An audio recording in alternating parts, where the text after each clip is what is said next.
Hi friends, welcome to Tamil சமையல் studio. Tamil சமையல் ஸ்டுடியோவில் சுவையான கொத்தமல்லி புலாவ் எப்படி பண்ணுறதுன்னு பார்க்கலாம்.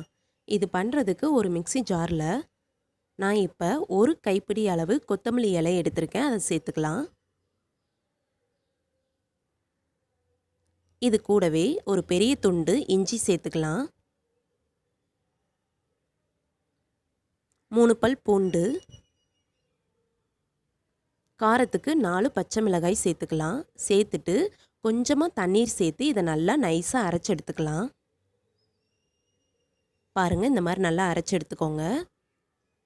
இப்போ புலாவ் பண்ணுறதுக்கு ஒரு குக்கரில் 3 டீஸ்பூன் அளவு ஆயில் சேர்த்துக்கலாம்.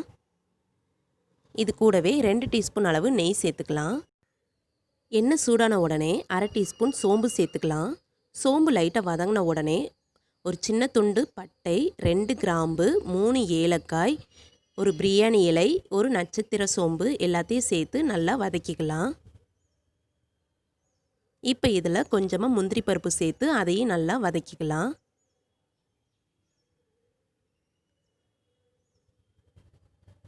இப்போ இதில் 2 பெரிய வெங்காயத்தை நீள நீளமாக கட் பண்ணி வச்சுருக்கேன். அதையும் சேர்த்துக்கலாம். கொஞ்சமாக உப்பு சேர்த்து இந்த வெங்காயத்தை நல்லா வேக விடலாம். வெங்காயம் நல்லா வதங்கட்டும். பாருங்கள், இப்போ வெங்காயம் நல்லா வதங்கிருச்சு. இப்போ இதில் நாம் அரைச்சி வச்சுருக்கிற அந்த கொத்தமல்லியை சேர்த்துக்கலாம். இது கூடவே அரை டீஸ்பூன் அளவு மஞ்சள் தூள் சேர்த்துக்கலாம். எல்லாத்தையும் நல்லா மிக்ஸ் பண்ணிவிட்டு இந்த கொத்தமல்லியோட பச்சை வாசனை போகிற வரைக்கும் நல்லா வதக்கிக்கலாம்.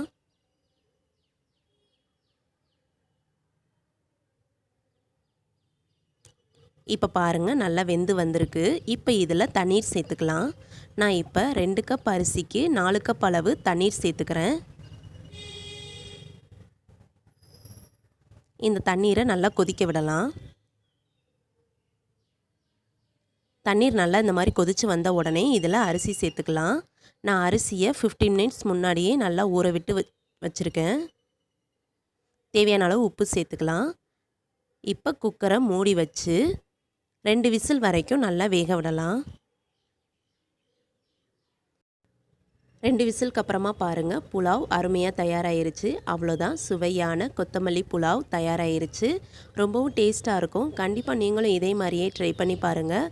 கடைசியாக கொஞ்சமாக வாசனைக்கு கொத்தமல்லி இலை சேர்த்துக்கலாம். ரொம்பவும் சிம்பிளாக பண்ணிடலாம். நீங்களும் இதே மாதிரியே ட்ரை பண்ணி பாருங்கள். உங்களுக்கு இந்த டிஷ் பிடிச்சிருந்ததுன்னா லைக் பண்ணுங்கள், ஷேர் பண்ணுங்கள், மறக்காமல் சப்ஸ்கிரைப் பண்ணுங்கள். தேங்க்யூ.